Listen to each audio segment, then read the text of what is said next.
South Indian short film festival season 2 உங்கள் திறமையை வெளிப்படுத்த ஒரு பெரிய மேடை. வெற்றியாளர்களுக்கு பணப்பரிசு. உங்கள் சிறந்த படைப்புகளை சமர்ப்பித்து வெற்றியை கைப்பற்றுங்கள். இது உங்கள் கனவை நினைவாக்கும் திருவிழா. ஃபைனலாக ரசிகர்கள் குழப்பத்துக்கு விடாமுயற்சி படக்குள் ஒரு விளக்கத்தை கொடுத்துருக்காங்க. லைக்கா நிறுவனம் ஒரு விளக்கத்தை கொடுத்துருக்காங்க. அதாவது ரசிகர்களுக்கு என்ன குழப்பம் அப்படின்னு பார்த்தலாம், அதுக்கப்புறம் விளக்கம் என்ன அப்படின்னு பார்த்தலாம். அதாவது விடாமுயற்சி திரைப்படம் எப்போ ரிலீஸ் ஆகும் அப்படிங்கிற குழப்பம் இருந்துச்சு. அதுக்கான அஃபிஷியலான அனௌன்ஸ்மெண்ட் படத்தோட டீசர் மென்ஷன் பண்ணியிருந்தாங்க. எஸ் பொங்கலுக்கு ரிலீஸ் ஆக போகுதுன்னு.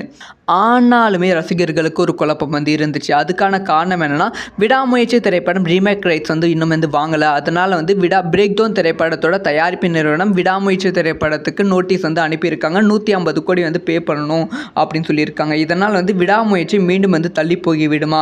ஸோ படத்தோட சின்னதாக பேட்ச் ஒர்க் இருக்குன்னு சொன்னாங்களே, அதுக்கு அடுத்தடுத்த அப்டேட் எதுவுமே ரிலீஸ் ஆகலை அப்படிங்கிற பல குழப்பங்கள் இருந்தது. இப்போ இது எல்லாத்துக்குமே முற்றுப்புள்ளி வைக்கிற விதமாக கரெக்டாக இன்னைக்கு ஒரு அப்டேட் ரிலீஸ் பண்ணியிருக்காங்க. எஸ் அஃபிஷியலாக அஜித் அவர்கள் விடாமுயற்சி திரைப்படத்தோட டப்பிங் முடிச்சிருக்காங்க. அஜித் போர்ஷன் எல்லாமே கம்ப்ளீட்டாக முடிவடைந்து இருக்கிறது. ஸோ அடுத்தடுத்து ப்ரொமோஷன் ஒர்க்கில் படக்குள்ள இறங்கியிருக்காங்க. ஸோ இதுக்கு முன்பு ரிலீஸ் ஆன டீசரில் படத்தோட எந்த ஒரு டைலாக்குமே இருக்காது. அதுக்கான காரணம் என்னென்னா, படத்தோட ஷூட்டிங்கை அப்போ முழுசாகவே முடியலை. ஸோ படத்தோட டப்பிங் போர்ஷன் ஆரம்பிக்கவே இல்லை. அதனால தான் படத்தோட எந்த ஒரு டைலாக்குமே இல்லாமல் இருந்துச்சு. இப்போ படத்தோட டைலாக் டப்பிங் போர்ஷன் எல்லாமே முடிந்ததால் அடுத்து வரப்போகும் ப்ரோமோவில் அஜித் அவர்களோட மாசான dialogue, Arjun dialogue, Trisha dialogue எல்லாமே இருப்ப வாய்ப்புகள் ரொம்ப ரொம்ப அதிகமாக இருக்குது. ஸோ இந்த ஒரு விஷயத்தை பற்றி உங்களோட